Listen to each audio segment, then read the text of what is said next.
Good evening. This is Dipankar Khashnabish. Welcome to yet another episode of COVID Cares, hosted by Heartcrafted Foundation.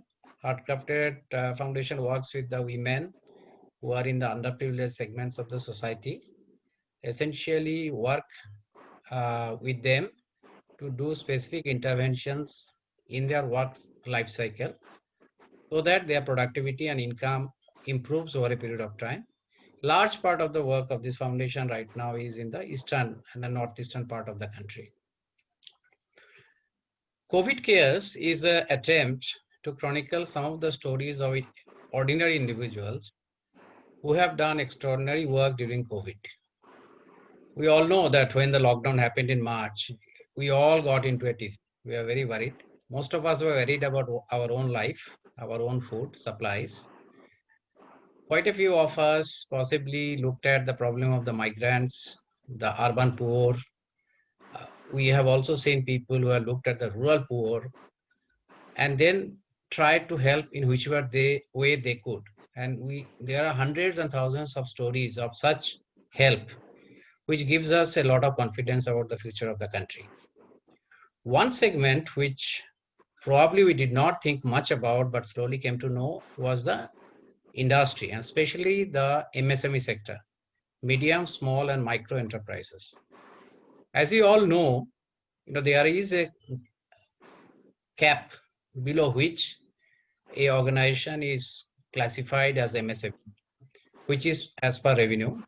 So given the fact that they operate at a lower level of revenue, there is always this challenge of production, market access, working capital. And you also know that MSME sector in the country has been somewhat struggling because of two large decisions which has happened. One was demonetization and the GST implementation. On the top of that, COVID happened, and immediately there was a complete lockdown where there was no access to market, no access to raw materials, credit, most of the times no access to labor. Many MSME segment players actually took a easy way out. They just told their temporary workers that their job is not there from very next day, and that's why we saw so many people walking on the streets. They asked other employees that we'll cut your salary, we can't guarantee your jobs. And they, of course, went back on many of their promises. But there is a significant segment of people in this industry segment, who actually, in spite of grave challenges, in spite of cash flow challenges, in spite of market challenges, actually lived up to their commitments and tried their best to ensure that employees are protected, their salaries, jobs are protected, that their customers are not short-charged, that they make the best of paying back to their suppliers, essentially taking care of all the stakeholders. So today we are talking to one of them who runs such an organization. We are talking to Sunil Kapoor. Sunil is a founder and director at the IFA Steels Private Limited, based out of Delhi, Kochi, and Kolkata. He's also the partner of Esa Kapoor Assets and proprietor at the Kapoor Ware Industries. Sunil established the manufacturing business in steel reinforcing weld ware fabrics all over India, and he's actually operating for over 3 decades now, with 3 manufacturing units and 1 trading unit based out of Delhi and Kochi, and distribution all over India and outside India also. Sunil did his BTech in mechanical engineering from IIT Kharagpur in 1986. Sunil is, even otherwise, he's a good friend. I know him for many years, and he's very much active in the alumni affairs of the college. That is what I know. That is how I know his golden heart, and in the community activities, and of course the industry. But that is the story really we are going to hear from him today, straight from the horse's mouth. So Sunil, welcome. Hi, thank you, Dipankar, for hosting me. Yeah. So Sunil,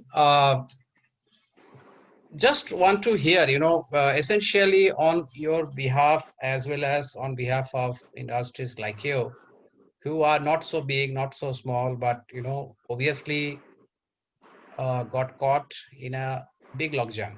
from cash flow perspective, suppliers not paying, market is closed, your laborers, especially the talented labor, stuck at home, struggling to pay. But then at the same time, you want to save their, obviously, you want to care for them as human beings as well as skill. And then this whole thing of unlocking, how to unlock, how to make it safe. Now, when all this happened, I'd like to hear from you, how did you first react to the situation? How did you proceed? What are the things you prioritized and what are the actions you took, starting from March? Yeah. Yeah. Actually, Dipankar, when this pandemic struck and there was a lockdown from 22nd of March, Right. there was a sort of total shock. Mm-hmm. And when this happened, my employees were extremely worried that what is going to happen, how long is this lockdown going to remain, and what will happen to our wages over time, and how will we run our families and all. So my first thoughts were about my employees because my when I established my organization, the principle that I thought of was that my employees will be the first priority. Mm-hmm. So keeping that in mind, that employees first, I had decided on 23rd March only that come what may, I will not allow my workers to be affected financially or psychologically in any way Mm-hmm. from this pandemic. Mm-hmm. So when there was this lockdown, first lockdown was I think for 21 days, and then it got extended. So I visited my factory initially first day, and then I told them that no matter what will happen, and also through telephones, I told them later that whatever happens, you will get your wages and salaries on the 31st of the month, no matter what. The full salary you will be getting. There is nothing to worry. You be where you are. The finance part will be taken care of. And if there is any other problem, please call me. I am here for you. And you need not get into any state of panic. So Mm-hmm. that reassured them Mm-hmm. to a lot of desired extent, because all the foremen used to tell me that now the workers, they are very reassured and they are where they are. Nobody is moving. And 31st of March, we made the full payment. And then this lockdown went on, and then it extended. It was extended in April, I think, third week for another say 3 weeks.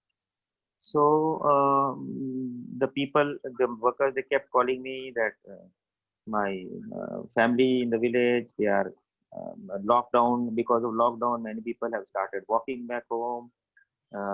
They will there are problems with landlords, and the salaries are not being paid. You don't know how long. So I said that as far as my staff and my workers are concerned, you need not worry at all. Please wait till the lockdown is over. Then you are very free to go home whenever you want. But at this point of time, you please stay and follow the government regulations. And as far as your financially and psychological thing is concerned, we are here. It is like an extended family. I've always told my workers that you all are and your families are part of my extended family. And this is the benefit of being a small scale industry, that we can know each and every person, and of course all their families also. And it is not just that they work for us. Whenever they get into any of the problems of life, they come to me, and I have always kept my doors open for each individual worker. I've said that there is no chain of command in my units.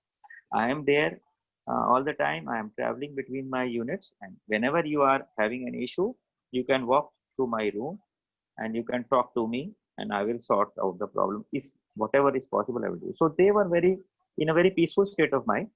And what happened was, when the second lockdown got over, then what happened was, on 2nd of May or 3rd of May, the government started allowing the industry to start on with all the protocols.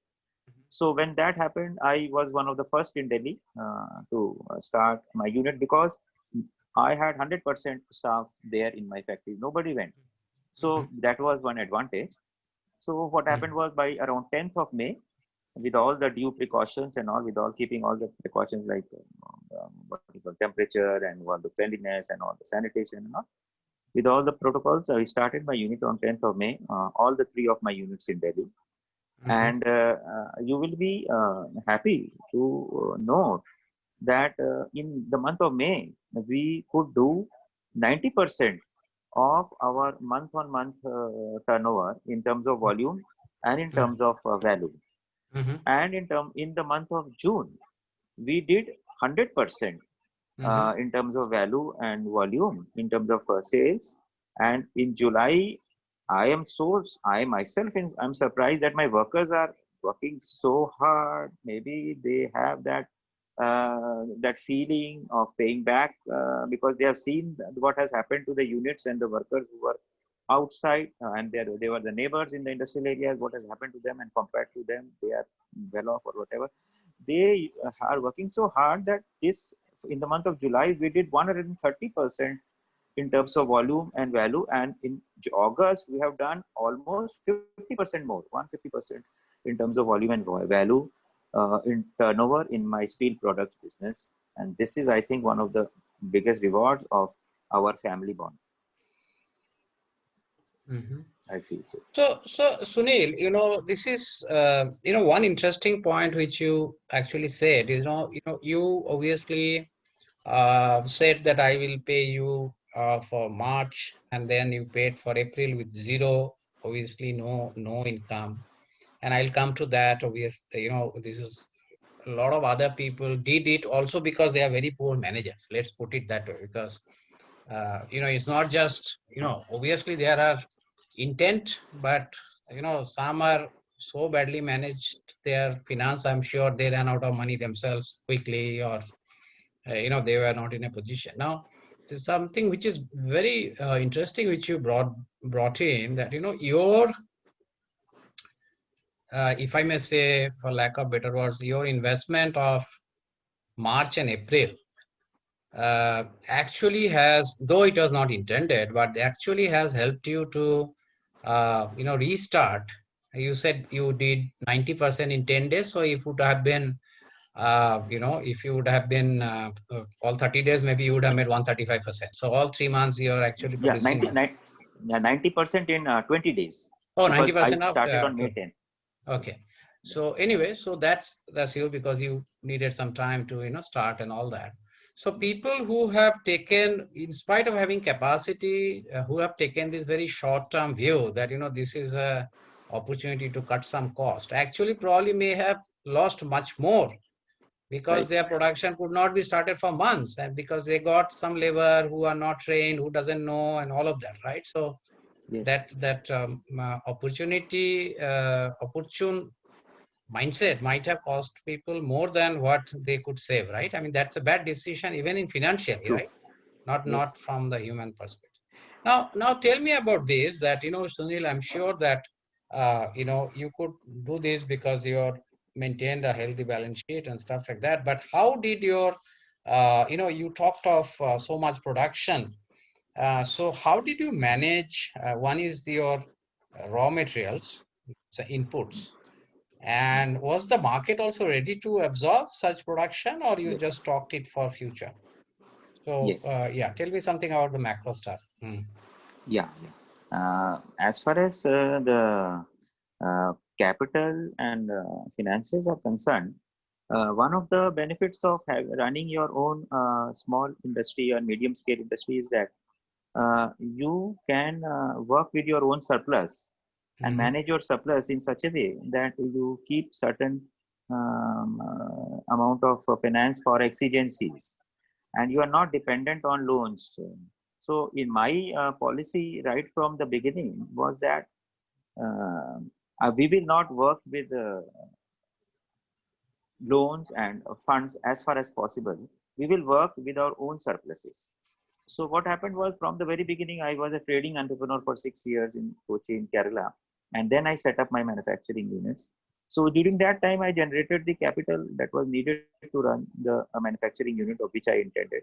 And from that point onwards, my policy was that I will not depend on the institution. I will depend on my own self, and I will expand slowly but surely. I will not go for big expansion. I will rather remain small and move incrementally as I generate more funds. If I generate more funds for a 5 year period, if I have certain surplus and I feel that I can set up another manufacturing unit, then I will go for the next unit. Until then, I will wait. So this was my strategy for 30 years, and that has paid up in this pandemic when suddenly everything was shut down. So I was not in such a condition that I had to depend on others, or I had to spend sleepless nights. What will happen to the fund? How much? When will I be able to pay back and all? So there was that cushion. So I managed that. As far as raw material is concerned, my factory had the raw material for 1 month when we Okay. shut down. We always keep 1 month raw material in all the units. So when I started, there was a 1 month's raw material. So within that 1 month, things started opening up interstate trade. Most of my raw material comes from Himachal Pradesh and Uttar Pradesh. So things started moving, and by that time, I started getting my supplies. And the other part is that the workers part, as far as they are concerned, they were very happy that they were better off than their co-workers in the other units, and they really put their heart and soul, and that they were always doing in my case, because my policy was always that if you want to get quality in your organization, your product, if you have to maintain quality, consistency of the product, then you must have senior employees. The employee turnover must be low in your industry, especially the shop floor. So for that, you have to keep them as a family. You have to keep all their problems as your own, take their issues as your own and solve it. And they will definitely return it in terms of their seniority. When they're working the shop floor on the same machine for years, then you develop a proficiency which ultimately results in quality, and also the family, the mahal, the environment also. So all these things, three things combined to help me put my factories back on its feet after the pandemic and the lockdown started easing. So the market was also ready to, Yeah. One sort more of. thing. Yes, yes, Uh, yes, yes. You had spoken about one more thing, that is the market. How I handle the market. The market in my case is steel reinforcing welded wire meshes. So mhm, these welded wire meshes are used for construction, mhm. for reinforcing the floors and the roofs and the basements and various other construction purposes, and Mhm. also in terms of general purpose uses like gabions for stopping the landslides, and Mhm. Okay. also yeah, gabion, and also for Mm. poultry, for Yeah, fencing yeah. and You all. put that So on the my side. yeah, Mm. yeah, and my items are basically linked to the essential requirements like food. Mm. So as soon as if there is a requirement for food, that is what I have been witnessing for the past 32 years. That if there is a requirement of food items, similarly is the requirement for the steel items like torch steel. That is also a part of the essential commodity required by any economy. Mhm. So when the economy starts moving, and the government also from on their part to generate employment, the short-term employment due to the loss of jobs, they first thing they did was to push the road construction, and the construction sector they pushed the government construction. So when the government construction started, naturally there was requirement for these products that we make. And in my case, I always supply. I don't supply directly to the government. I supply through distributors who are very well off, very solid. Like every city has 2 3 of my distributors, or every Indian city, and I move through them. So they were also not that badly off. So the orders become started flowing in, and I started fulfilling them. Interstate trading started, and things got normalized. Okay. So you are sort of a relatively sweet spot. Let me put it that way. That at least you are Yes, in yes, industry which is, both sides yes, from your market side as well as from the need side.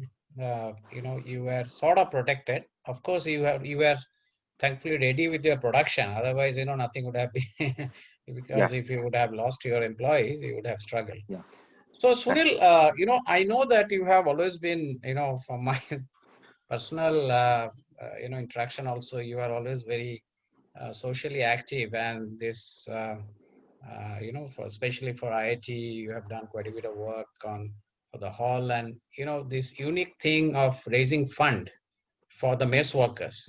Tell a little bit about that. I mean, that made a lot of news nationally. Even Narendra Modi has retweeted and stuff Mm. like that. So tell a little bit about that model and what did you do?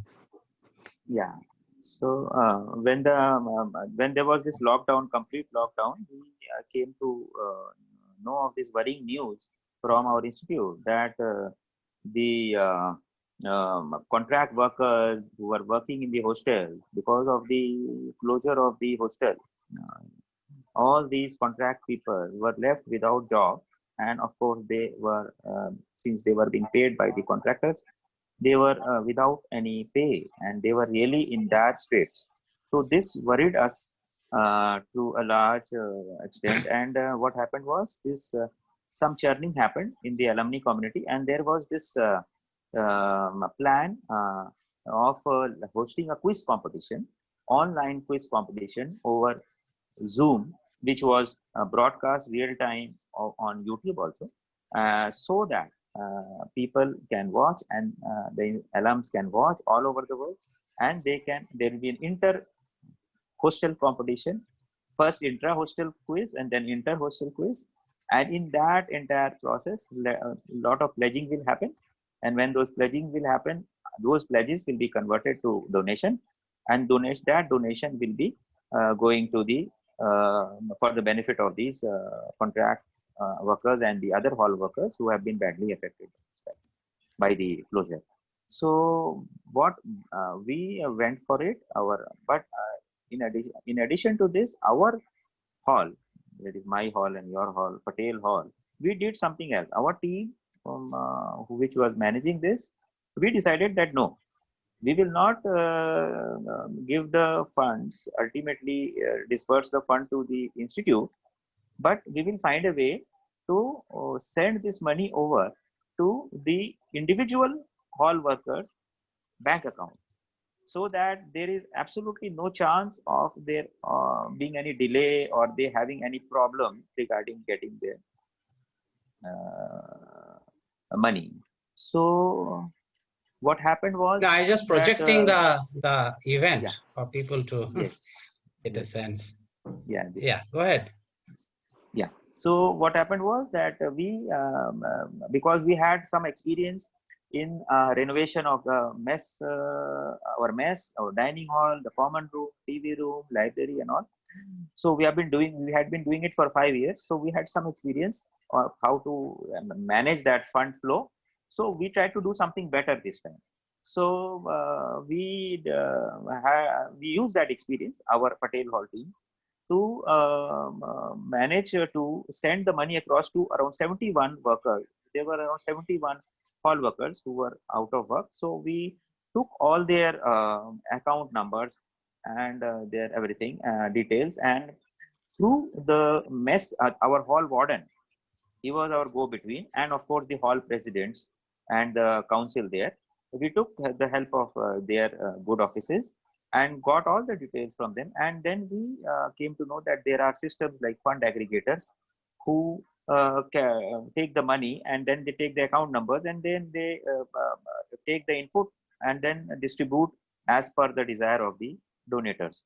So we found out one such aggregator, and then we collected money from all over the world. Our alumni are spread out all over the world. Around 40% of the money came from the US, around 55% came from the Indian sources, and 5 to 10% from other sources, from other areas of the world. And then we collected it in, and there was a process. And when the pledges were ready, there was a day when the fund aggregator mailed the pledges that this is the time you must disburse. So we disbursed the fund to the aggregator, and then what happened, within 72 hours, the aggregator, as per their commitment, they disbursed the funds to the accounts which were already had been intimated to them, to the aggregator. And finally we got the confirmation of the funds having received from the good offices of our warden, that each and every mess worker whom we had planned to pay have received the money in their accounts. We collected, and we ultimately, we got collected around, for each worker we disbursed equally, say around some 14, 15, 14,000, 13, 14,000 rupees per head, which came to around 2 months salary at Kharagpur, what they used to receive. So and they were all very happy, and this is how we managed this process, and it gave us immense satisfaction that Right. we could reach them where it mattered most. Hmm. So I'll just present this, this page, which you can see. This is Yeah, absolutely amazing stuff. Which probably quite unique, right? That organizing a sort of a quiz online with various batches joining in with the honor code that they will not Google, right? And yeah. everybody following. And coming back to this particular point of 15,000, which given the fact that in Kharagpur, most of these people are staying in the adjoining area in their own place, and it's a much lower cost location compared to Yeah. the so that is a extremely you know it's significant amount of money. And also instead of going through the institute and then not knowing that whether how it is reaching, when it is reaching, and all that, this whole model of doing it directly was something of amazing. So fantastic stuff. So Sunil, good. I mean, this is something to I was really very uh, uh, happy to hear that you could tell the people upfront that we will protect you, and you also gave them the full salary for the month of April, which I think is, there are a lot of people, as I said, who sort of ensured that jobs are there, but the salary cut has been rampant. Let's put it, a lot of True. people cut maybe 10%, 20%, whatever, but protection of salary 100% in the month of April is an exception. And that's probably, in a way, as you said, that they are also highly energized and trying to give back that whatever 100 we have not been able to, we didn't produce, but we got the money, so let's give back. You don't know how people's mind work, but nothing better Yeah. than energized and engaged employees, right? That can do Yes. wonders. And so nice to talk to you. Anything else you would like to, any particular incident, anything which is etched in your mind, where something which really touched your heart? It need not necessarily be about your work. During the COVID Mm. times, or people's, Yes. dignity. Yeah. Yeah. Yeah. Actually, the thing which touches me most is when my employees, they Hmm. come to me and have when I am disbursing salaries, and some other time also when they come to me and when we speak, when these my workers, when they tell me that my daughter is now a graduate and she is now working in this IT firm. When my son is has joined the army. When I came, I did not have land. I did not have. I just had a hut in my village. Now I have purchased so many cents of land in my village with the money that I have earned from here, sir. I am. We are going to work here. I mean, if you I have never dismissed any of my employees. I believe in reform and not what do you call condemnation. But they say that, sir, if we will go up from here, we will go back to our villages. We are not going to work anywhere else. So when they tell us all these things, then that is my I feel that I have really paid back to a very minute extent to what I always tried when I was cycling around the that center circle of IIT's building, where it was written dedicated to the service of the nation, and that is which inspired me to become an entrepreneur, to pay back in terms of employment and taxes. But more than that, I feel very satisfied when I feel that my small enterprises have managed to raise the lives of my the village people, to the extent that their children are now white collar, and they are studying in universities, and they are self dependent, and they have progressed in life. So that is what gives me maximum satisfaction. Absolutely. No, this is as they say, right? In the professional life, there's no better job than creating jobs. In social life, there's no better job than making one person successful. Even if you can make one successful. And today I was hearing that in personal life, even if make somebody, I think Ravish Kumar was saying somewhere that जिंदगी में एक ही काम कर लो, दहेज मत लो, so it all adds up, Exactly. right? I mean, it Correct. all adds All up. right. If you take care of say 200 people, and if 200 people Yes. take care of 200 people, then it becomes 4,000, and that becomes 20,000 people are having a better life, right? So I don't know your employee, but I'm just saying that it's a multiplier Yeah. effect, and Yeah. that's exactly the purpose for which we are trying to do this. Thank you so much. Thanks for your time, and it is always Thank you, pleasure. Dipankar, for having And me. It was a pleasure. Always, it is a pleasure chatting with you, and more so over Zoom. Thank you on so a much. Zoom. Thanks. Take care. Good night. Stay Thank you. safe. Good night. Bye. See you. Bye.